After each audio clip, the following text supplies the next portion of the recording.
Méditation du 9 juin. Repos. Venez à moi, vous tous qui êtes fatigués et chargés, et je vous donnerai du repos. Matthieu 11, verset 28. N'importe quelle autre addiction serait associée à une certaine désapprobation et à un certain rejet social. Si nous mangeons trop, que nous buvons de l'alcool, consommons des drogues et vivons dans l'immoralité, personne ne va nous féliciter. Cependant, si vous êtes accro au travail, les gens vous applaudissent, vous voient comme une personne efficace et qui réussit. Cette addiction s'est tellement normalisée que nous l'acceptons dans nos églises. Dans son livre Subversive Sabbath, sabbat subversif, le pasteur A.J. Swoboda dit que s'il décidait d'ignorer n'importe lequel des 9 autres commandements, il perdrait probablement son travail. Mais s'il cessait de se reposer, il recevrait une promotion. Notre culture valorise l'addiction au travail, même quand elle met en péril notre santé physique, mentale et spirituelle, et celle de notre famille. Pour les femmes, la pression est plus forte. Le message culturel que nous recevons est que nous devons être capables de tout faire simultanément et sans nous décoiffer. La femme idéale non seulement doit être mère à plein temps, mais doit aussi avoir une carrière, administrer la maison, les relations, la vie sociale et s'il reste du temps,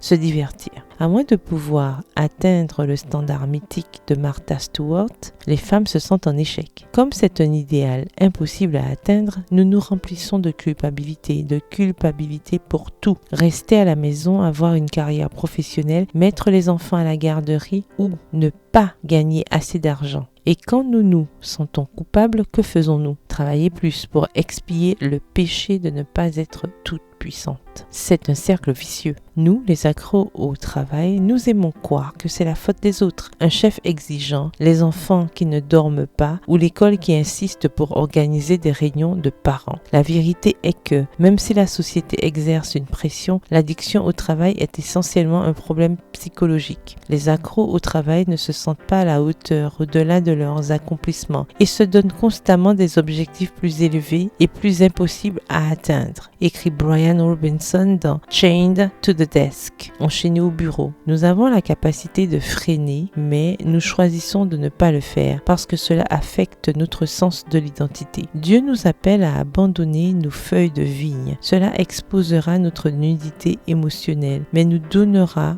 aussi l'occasion de recevoir les vêtements du Christ. Prière, Seigneur, travailler trop est un péché, non une vertu. Je le fais pour éviter d'affronter mon insécurité et pour chercher l'approbation des autres. Guéris-moi, soigne les blessures de mon passé qui ont généré cette tendance. Amen. Bonne journée, que l'Éternel vous bénisse.